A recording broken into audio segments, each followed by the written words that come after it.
안녕하세요, 구독자 여러분. 오늘은 지정학적 위기 속에서 주식시장이 어땠는지, 특히 최근 이란이랑 이스라엘 간의 군사적 충돌 이후 시장 반응에 대해 이야기해보겠습니다. 보통 이런 상황은 시장에 좀 큰 충격을 주곤 하잖아요. 네, 오늘 저희가 살펴볼 자료는 더 컬럼리스트에 실린 차트 분석 전문가이신 성승현님의 컬럼입니다. 제목부터가 아주 흥미로워요. 최근 중동 사태, 차트는 움직이지 않았다입니다. 전쟁 위기에도 차트는 왜 크게 움직이지 않았을까? 이 컬럼 분석을 같이 따라가 보죠. 먼저 일반적으로 전쟁이 터지면 경제에 어떤 영향을 미치는지 컬럼 내용을 바탕으로 좀 짚어볼게요.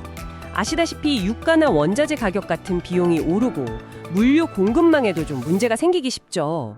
특히 이번 중동 사태에서는 전 세계 원유 수송의 중요 통로 호르무즈 해협이 계속 언급되고 있고요. 네, 거기가 막히면 정말 파장이 크죠. 맞아요. 과거 우크라이나 러시아 전쟁 때도 경험했듯이 이런 요인들이 결국 기업 실적 악화시키고 또 주가 하락으로 이어지곤 합니다. 불안 심리가 커지니까 투자자들은 아무래도 금이나 미국 국채 같은 안전자산을 찾게 되고요. 네, 그게 이제 일반적인 반응인데 성승현 분석가의 글은 이번엔 좀 달랐다 이렇게 지적합니다. 바로 차트를 통해서요. 우선 미국 다우지수 주봉 차트, 그러니까 일주일간의 가격 움직임을 보여주는 차트인데요. 이걸 보면 이스라엘의 이란 공격 소식에도 불구하고 특정 가격대를 깨지 않고 지지하는 모습을 보였다는 겁니다. 아, 지지했다고요? 네, 분석가는 이걸 두고 시장 참여자들이 사태가 전면전으로 커지진 않을 거다 이렇게 판단했다는 신호로 해석하는 거죠.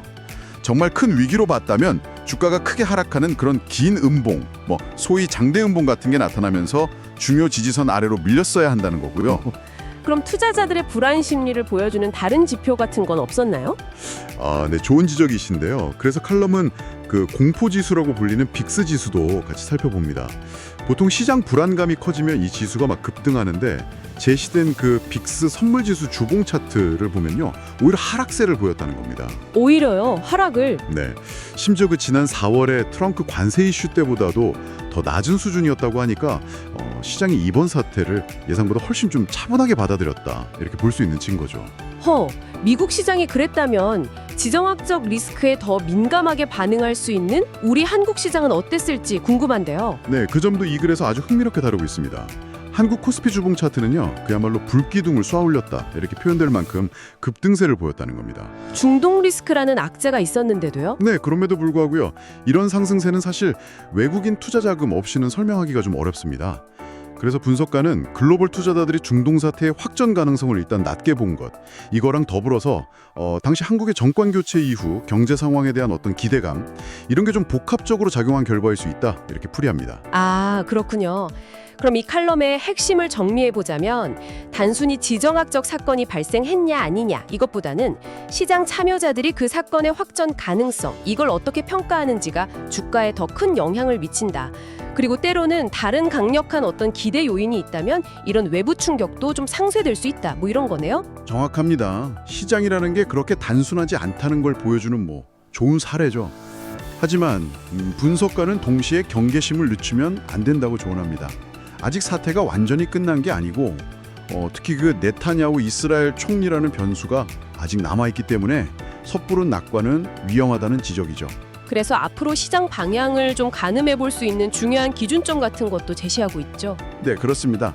다우지수 주봉 차트를 기준으로 해서요, 이전에 높은 지점이었던 약 43,000포인트, 여기를 넘어서는지 아니면 반대로 중요 지지선으로 여겨지는 41,500포인트를 하회하는지 이걸 좀 주목하라고 합니다.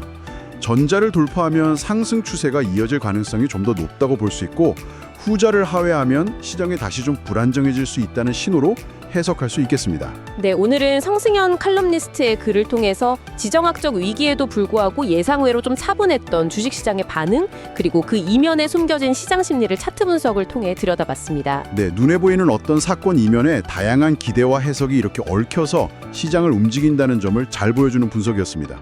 구독자 여러분께서는 이런 좀 복합적인 상황 속에서 어떤 정보를 가장 중요하게 생각하시나요?